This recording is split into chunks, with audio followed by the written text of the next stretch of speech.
Гледате Отворено студио, продолжуваме понатаму. Наш следен гостин е, бележиме уште еден интересен потфат. Гостин е Ване Михајловски. Ване Михајловски вчера се врати, ако не се лажам, од Брисел. Патуваше од Велес до Брисел со точак, тоа се 2200 километри. За колку дена извозени? 19. За 19 дена од Велес до Брисел со точак. Времето е вакво, такво, сонце, да, имаше дождливо, така што у една прилика негдека беше пред Ниш, ме така фати на отворено невреме. После тоа второто беше негдека Челебија, мажарска граница. И више у Виена, кога стигнав, температура фатив, ама таму се одморив 2,5 дена. За да. Интересен е контекстот на целото твое патување, но прво кажи ни... Предизвикот зошто Зошто се реши да одиш со точак од Велес до Брисел? Има многу не си интересно. велосипедист професионален. Не, возам ја уназад 18 години, мислам, нели... Како хоби? Прифатно. Да. Сега 50-100 километри, зависи, некојаш и повеќе за викендите. Само оваа прилика, ако ми дозволите, би сакал да ги поздравам моите пријатели по велосипедизам, Мите Ташев од Кавадарци и Мартина Николова, кои од Београд до Хамбург, мислам, како беше.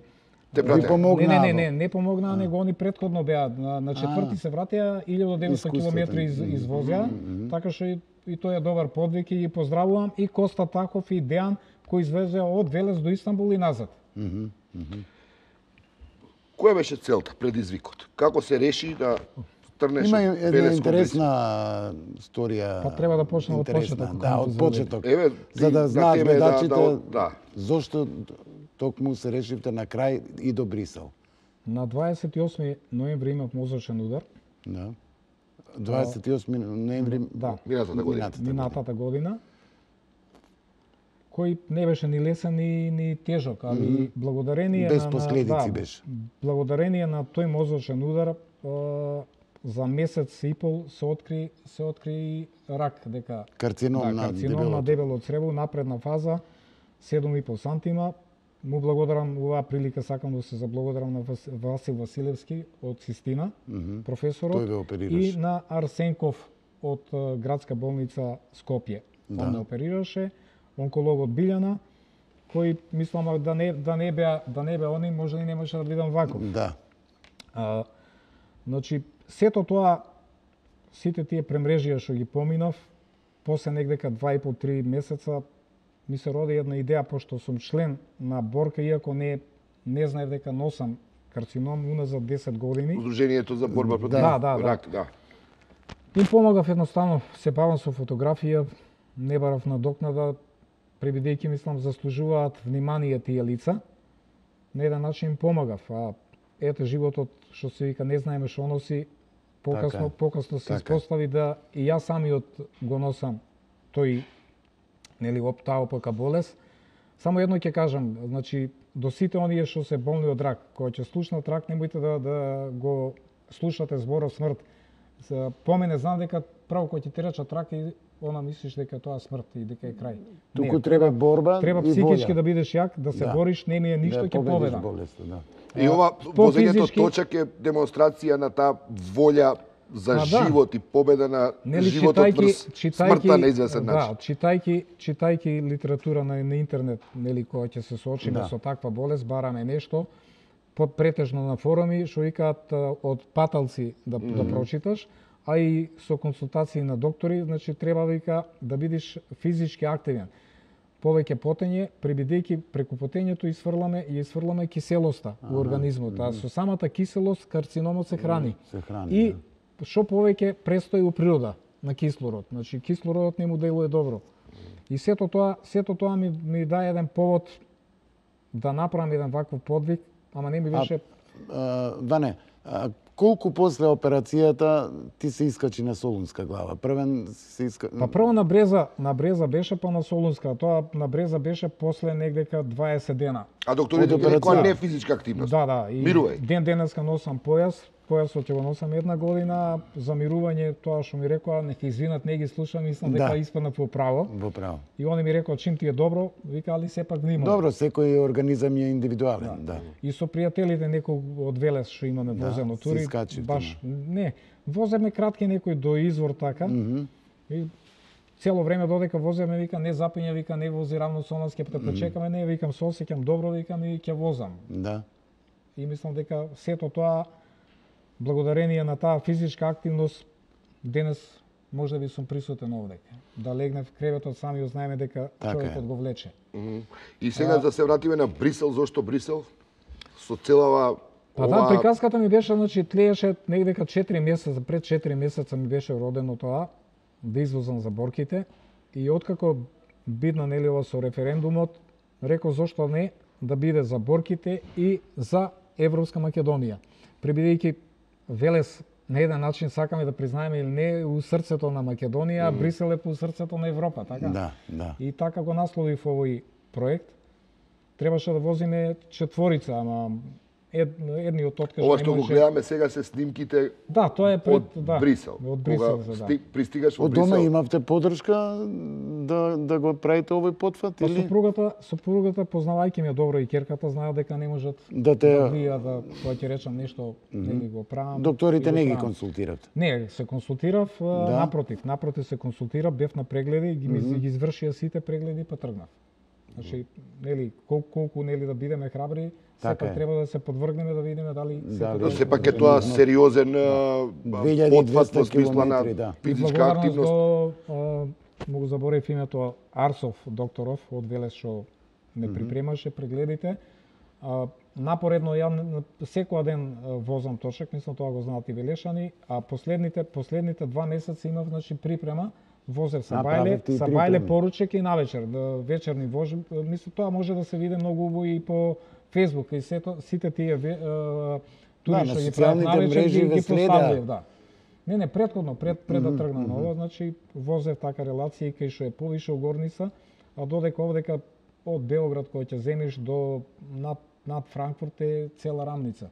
И просто да ти е милина да возиш, прибедејќи од Будимпешта има направено патека, велосипедска велопатека, таа е скроз до Брисел. Оди. Велопатека која оди од Будимпешта до Брисел? Да. А најубавата воžња е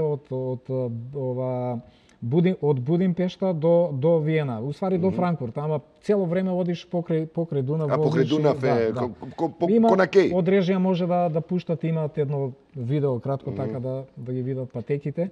У една земја која ќе приметиш Еве од режија кажуваат за велосипеди кои ќе видиш не знакови, него семафори. Ќе ти биде јасно колку дава значење на велосипедизмот. И инфраструктурата која е потребна. Тоа што ни фали во држава. Па да, тоа ни фали. И во Велес има ли велопатеки или нема? Мислам, некои здруженија се занесуваат, ставиле неколку знаци, нема да именувам кој шо како. Тоа беше малку политички напумпано, вика имаме ние патеки. Еве го ова е покрај Дунав. Не, ова е, сега ќе ви кажам, од Линц, уствари не Виена. У близината на Виена, негдека околу има 30 километри, значи натака наваке 70 километри. Извозев, му благодарам оваа прилика на пријателов од Виена, тие се двајца браќа бербери работа таму. Домаќини ли беа? Да. Па они домаќини и един од Велешко село Ризари, бошњак по народност, значи кај него преспав и кај уште една пријателка. Им благодарам што на двајца браќа што ми го покажаа. Ова се велопатеките, така? Да, ова е велопатеката. Ова е вака од Будимпешта до до Брисел? Да. Рамно. Па види, има пред Брисел има влага онаква е угорнина, а овдека се рамница. Ова е покрај Дунав сега? Тие се негде околу 500 и нешто километри, значи скроз рамница која што гледате. Комотно можеш да возиш 30-40. И колку поминувате километри во ден? Просто добивам желба да се качам јас. Па зависи нели имаше 120-170, а додека од Будимпешта беа и по 200 над 220-250. Бидејќи рамно и теренот. Која е најтешка делница? Па Па над Франкфурт тоа е една блага, така да речам, има угорнина, али после тоа е повторно рамница.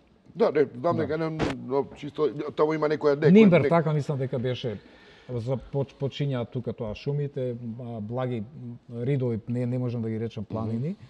Прибијајќи планински места ги одбегна, затоа ја одбрав оваа тура преку Србија, Мажарска, Аустрија, Германија и Белгија. Зошто? Прибидејќи ако одев преку Црна Гора, ако одев Словенија, требаше да го качувам Тригла, па после Алпите. Така. Значи многу понапорно. Да, понапорно ќе беше и по И стасавте во Брисел и што се случи во Брисел? Па имам среда освен пораката, ете тоа дека за европска. Ја мислам дека ја пренесо пораката за Европска Македонија. Зошто за Европска Македонија? Па не може некој да не рече да бойкотираме кои цела фамилија имаат и станеви, имаат деца, у земјите што викаат да ги бойкотираме дали НАТО или Европа, а истите ни кажуваат да бойкотираме. Па нека ги донесат нивните ќерки синови, нека не студираат таму, нели, нека ги продаат станевите. Тоа ви беше предизми. Па да. Добро, они бойкотираме, викаат за договорот со Грција, дека не е добро. Барем така јавно кажуваат. Па не знам дали е така, ама не е така. Ване, бидејќи немаме многу време... Во Брисел, да го прашаме, да ве пречекали некој од нашата амбасада? Да, од амбасадата ме пречека и се погоди другата ден, затоа и останав уште една ден. Да. Има ден на државноста, на денот на Република Македонија, прибедејќи тој ден на 8 септември биле спречени, не знам од какви причини, не го чекале, па сега го направи, тама се поклопи, имаше доста амбасадори со кои се сретнав и разговаравме, и од НАТО имаше исто. Така? Да, се фотографиравме, разменивме мислења и... И ми ја пренесе пораката? Да. И предпоставам им беше... Значи сето ова, ако ми дозволите, ја не би рекол ни победа, ни триумф, него сето ова што го извозив, го поклонувам на борките, на сите оние што се борат со рак и исто на овој престоечки референдум. За Европска Македонија. Како сака нека гласа, али ја им апелирам за Европска Македонија. Прибедејќи ако порано сме биле у Европска Унија, ја мислам дека и кај мене многу порано ќе го диагностицираме. Подобро здравство ќе имаме, така мислите. Да. Тоа сум апсолутно сигурен. Околу болеста, дали си добар сега? Па да, се осеќам добар, нели, операцијата е успешна. Што ми кажа дека се извадени 5 лимфни жлезди, а 12 се, значи тие 7 некаде се Сем ова што е традиционална медицина, дали користеше алтернативна медицина? Па да, користев канабис, улје од канабис и дивоциклама. Да, и им препорачувам на сите, ако имаат некој таков проблем, слободно нека ми се обратат. Но користејќи и традиционалната дивоциклама. Значи за дивоциклама, тоа. Прибедејќи тешко како чај се пие тоа? Не, тоа е корен кромпир, многу е отровен. И само дивата свиња го јаде, карактеристично е што и она го најде така. А како го употребуваш? Па, значи, тоа е како кромпир. Се лупи, се ренда, се мери прво 150 грама, не повеќе од тоа, и се меша со мед. Природен. Наутро кога ќе станеш, мора да се измеша многу добро, прибедејќи се приметува дека она ко водичка е над медот, па ренданото и бела пена. Тоа е отровот. Го има кај нас, не? Го има по планините од 450 метри па нагоре, ама тешко се наоѓа. Тешко се наоѓа, нарочито сега е више прецветан. И дали докторите потврдија дека дивата циклама и канабисот ти помогнале? Добро, они малку се... Ако добро, се разбира, но значи, не сакам за тоа многу да зборувам, некој гласно зборуваат и вика, да, вика, можеш вика да го користиш, добро е тоа, а за дивата циклама онкологот што ме води, само ме се насмеја, вика, значи свесно се труеш, иначе вика ние ќе те труевме, вика, само вика дивата циклама, вика, не ги убива, вика, твоите клетки, нели здравите клетки, хемотерапијата ги убива. Вие хемотерапија не примавте? Не примав. Не ви препорачаа докторите или? Па не, онкологот Билјана ми кажа дека прибидејќи имав мозочен удар, вика, ако ти даеме, вика, сега хемотерапија, вика, таа придонесува за тромбоза.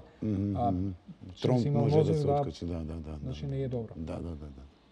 Ване, ти благодарам што го сподели ова Ви благодарам и вас што ме поканивте. драматично на И известен уште начин вакви искуство. победи. Се надевам дека се помалку болни ќе има кои што ќе се соочат со оваа опака болест, а иако се соочат, бидете храбри, Борете кажете се. дека сте победник, со позитивна мисла, немој никогаш да наведнете глава и да речете готов сум. Со самото тоа тонете. Значи, почитувани гледачи, еве го видовте Ване од Велес, кој што возеше 2200 километри За да до демонстрира Брисел, силата на волјата за живот. волјата за живот и за Европска Македонија. Благодарам.